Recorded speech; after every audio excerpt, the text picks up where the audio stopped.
जय श्री राधे कृष्णा दोस्तों। आइए शुभ आरंभ करते हैं श्रीमद् भागवत पुराण के प्रथम स्कंद के 11वें अध्याय का। इस अध्याय में द्वारका में श्री कृष्ण का राजोचित स्वागत इसका वर्णन किया गया है। सूत जी कहते हैं, श्री कृष्ण ने अपने समृद्ध अनर्थ देश में पहुंचकर वहां के लोगों की विरह वेदना बहुत कुछ शांत करते हुए अपना श्रेष्ठ पांचजन्य नामक शंख बजाया। भगवान के होठों की लाली से लाल हुआ वह श्वेत वर्ण का शंख बजते समय उनके कर कमलों में ऐसा शोभायमान हुआ जैसे लाल रंग के कमलों पर बैठकर कोई राजहंस उच्च स्वर से मधुर गान कर रहा हो। भगवान के शंख की वह ध्वनि संसार के भय को भयभीत करने वाली है। उसे सुनकर सारी प्रजा अपने स्वामी श्री कृष्ण के दर्शन की लालसा से नगर के बाहर निकल आई। भगवान श्री कृष्ण आत्मा राम हैं। वे अपने आत्म लाभ से ही सदा सर्वदा पूर्ण काम हैं।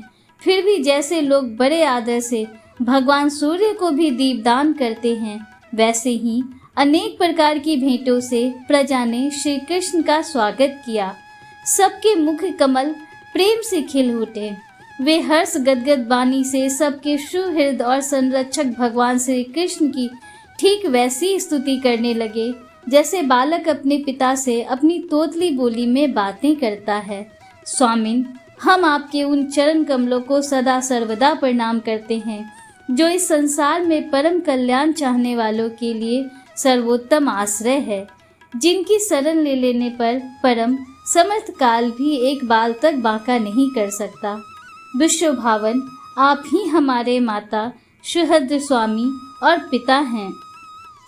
आप ही हमारे सद्गुरु और परम आराध्य देव हैं। आपके चरणों की सेवा से हम कृतार्थ हो रहे हैं। आप ही हमारा कल्याण करें। आहा, हम आपको पाकर स्नात हो गए, क्योंकि आपके सर्व सौंदर्य सार अनुपम रूप का हम दर्शन करते रहते हैं। कितना सुंदर मुख है, प्रेम पूर्ण मुस्कान से स्निग्ध चितवन। यह दर्शन तो देवताओं के लिए भी दुर्लभ है। कमल नयन श्री कृष्ण, जब आप अपने बंधु बांधवों से मिलने के लिए हस्तिनापुर अथवा मथुरा ब्रज मंडल चले जाते हैं, तब आपके बिना हमारा एक एक क्षण कोटि कोटि वर्षों के समान लंबा हो जाता है। आपके बिना हमारी दशा वैसी ही हो जाती है जैसे सूर्य के बिना आँखों की। भक्त वत्सल भगवान श्री कृष्ण प्रजा के मुख से ऐसे वचन सुनते हुए और अपनी कृपामयी दृष्टि से उन पर अनुग्रह की वृष्टि करते हुए द्वारका में प्रविष्ट हुए। जैसे नाग अपनी नगरी भोगवती पातालपुरी की रक्षा करते हैं, वैसे ही भगवान की वह द्वारकापुरी भी मधु, भोज, दर्शाद, अहर, कुकुर, अंधक और वृष्णिवंशी यादवों से, जिनके पराक्रम की तुलना और किसी से भी नहीं की जा सकती, सुरक्षित थी।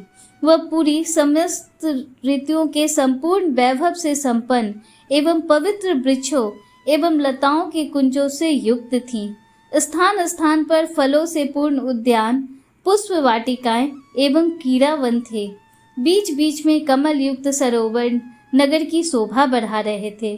नगर के फाटकों, महल के दरवाजों और सड़कों पर भगवान के स्वागतार्थ बंधनवारें लगाई गई थीं। चारों ओर चित्र विचित्र ध्वजा पताकाएं फहरा रही थीं, जिनसे उन स्थानों पर घाम का कोई प्रभाव नहीं पड़ता था। उसके राजमार्ग, अन्यान्य सड़कें, बाजार और चौक झाड़ बुहार कर सुगंधित जल से सींच दिए गए थे और भगवान के स्वागत के लिए बरसाए हुए फल फूल, अक्षत, अंकुर चारों ओर बिखरे हुए थे। घरों के प्रत्येक द्वार पर दही, अक्षत, फल, ईख, जल से भरे हुए कलश, उपहार की वस्तुएं और धूप दीप आदि सजा दिए गए थे। उदार शिरोमणि वसुदेव, अक्रूर उग्रसेन, अद्भुत पराक्रमी बलराम, प्रद्युमन, चारुदेशन और जामवंती नंदन साम ने जब यह सुना कि हमारे प्रियतम भगवान श्री कृष्ण आ रहे हैं, तब उनके मन में इतना आनंद उमड़ा कि उन लोगों ने अपने सभी आवश्यक कार्य, सोना, बैठना और भोजन आदि छोड़ दिए। प्रेम के आवेग से उनका हृदय उछलने लगा। वे मंगल शकुन के लिए एक गजराज को आगे करके स्वस्तनेन का पाठ करते हुए और मांगलिक सामग्रियों से सुसज्जित ब्राह्मणों को साथ लेकर चले। शंख और तुरही आदि बाजे बजने लगे और देव ध्वनि होने लगी। वे सब हर्षित होकर रथों पर सवार हुए और बड़ी आदर बुद्धि से भगवान की अगवानी करने चले।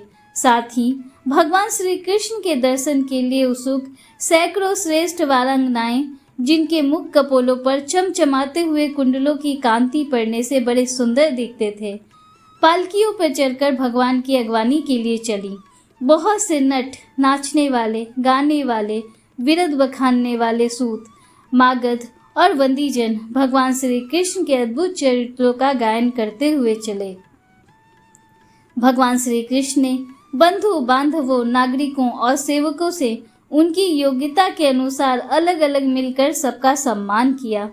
किसी को सिर झुकाकर प्रणाम किया, किसी को वाणी से अभिवादन किया, किसी को हृदय से लगाया, किसी से हाथ मिलाया, किसी की ओर देखकर मुस्कुरा भर दिए और किसी को केवल प्रेम भरी दृष्टि से देख दिया। जिसकी जो इच्छा थी उसे वही वरदान दिया।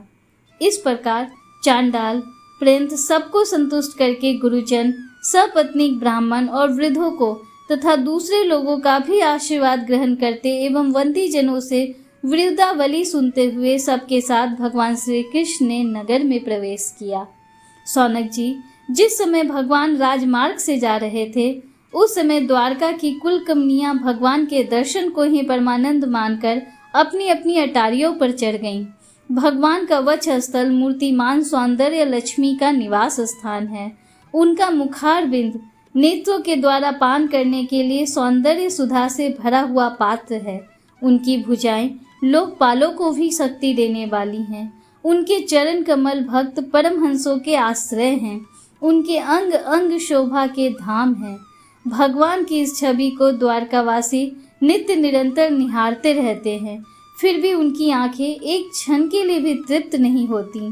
द्वारका के राजपथ पर भगवान श्री कृष्ण के ऊपर श्वेत वर्ण का छत्र तना हुआ था। श्वेत चमर डुलाए जा रहे थे। चारों ओर से पुष्पों की वर्षा हो रही थी। वे पीताम्बर और वनमाला धारण किए हुए थे। इस समय वे ऐसे शोभायमान हुए मानो श्याम मेघ एक ही साथ सूर्य, चंद्रमा, इंद्रधनुष और बिजली से शोभायमान हो। भगवान सबसे पहले अपने माता पिता के महल में गए।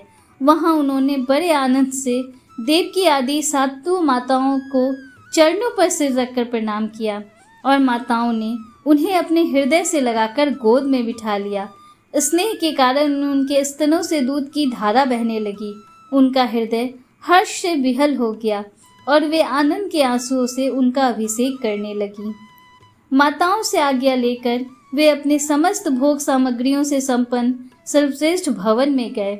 उसमें 16,000 पत्नियों के अलग अलग महल थे। अपने प्राणनाथ भगवान श्री कृष्ण को बहुत दिन बाहर रहने के बाद घर आया देखकर रानियों के हृदय में बड़ा आनंद हुआ। उन्हें अपने निकट देखकर वे एकाएक ध्यान छोड़कर उठ खड़ी हुईं। उन्होंने केवल आसन को ही नहीं बल्कि उन नियमों को भी त्याग दिया जिन्हें उन्होंने पति के प्रवासी होने पर ग्रहण किया था। उस समय उनके मुख और नेत्रों में लज्जा छा गई। भगवान के प्रति उनका भाव बड़ा ही गंभीर था। उन्होंने पहले मन ही मन, फिर नेत्रों के द्वारा और तत्पश्चात पुत्रों के बहाने शरीर से उनका आलिंगन किया। सौनक जी, उस समय उनके नेत्रों में जो प्रेम के आंसू छलक आए थे, उन्हें संकोचवश उन्होंने बहुत रोका। फिर भी विवशता के कारण वे ढलक ही गए। यद्यपि भगवान श्री कृष्ण एकांत में सर्वदा ही उनके पास रहते थे, तथापि उनके चरण कमल उन्हें पद पद पर नए नए जान पड़ते। भला स्वभाव से ही चंचल लक्ष्मी, जिन्हें एक क्षण के लिए भी कभी नहीं छोड़ती, उनकी सनिधि से किस स्त्री की तृप्ति हो सकती है। जैसे वायु बांसों के संघर्ष से दावानल पैदा करके उन्हें जला देता है, वैसे ही पृथ्वी के भारभूत और शक्तिशाली राजाओं में परस्पर फूट डालकर बिना शस्त्र ग्रहण किए ही भगवान श्री कृष्ण ने उन्हें कई अछौहिनी सेना सहित एक दूसरे से मरवा डाला और उसके बाद आप भी उपराम हो गए। साक्षात परमेश्वर ही अपनी लीला से इस मनुष्य लोक में अवतीर्ण हुए थे और सहस्त्रों रमणीय रत्नों में रहकर उन्होंने साधारण मनुष्य की तरह क्रीड़ा की। जिनकी निर्मल और मधुर हंसी उनके हृदय के उन्मुक्त भावों को सूचित करने वाली थी, जिनकी लजीली चितवन की ओर से बेसुध होकर विश्व विजयी कामदेव ने भी अपने धनुष का परित्याग कर दिया था, वे कमनीय कामिनियां अपने काम विलासों से जिनके मन में तनिक भी क्षोभ नहीं पैदा कर सकी, उन असंग भगवान श्री कृष्ण को संसार के लोग अपने ही समान करते देखकर आसक्त मनुष्य समझते हैं। यह उनकी मूर्खता है। यही तो भगवान की भगवता है कि वे प्रकृति में स्थित होकर भी उसके गुणों से कभी लिप्त नहीं होते। जैसे भगवान की शरणागत बुद्धि अपने में रहने वाले प्राकृतिक गुणों से लिप्त नहीं होती।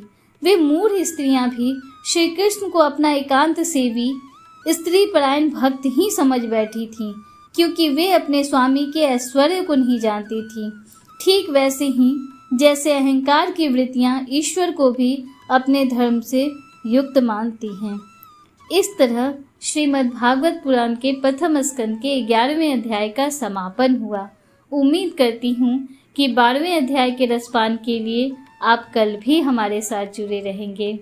अगर आपको वीडियो अच्छा लगा हो तो वीडियो को लाइक कीजिए, दूसरों के साथ शेयर कीजिए, कमेंट में हर हर महादेव, जय श्री राधे कृष्णा जरूर लिखिए। अगर आप हमारे चैनल पर पहली बार आए हैं तो चैनल को सब्सक्राइब कीजिए। हमारे चैनल पर प्रतिदिन सुबह में पौराणिक कथाओं का श्रवण कराया जाता है, इसलिए बेल आइकन जरूर प्रेस कीजिए, जिससे आगे भी आपको ऐसी ही रोचक जानकारियाँ प्राप्त होती रहें। मिलते हैं आपसे अगले वीडियो में, तब तक के लिए हर हर महादेव, जय श्री राधे कृष्णा, राधे राधे।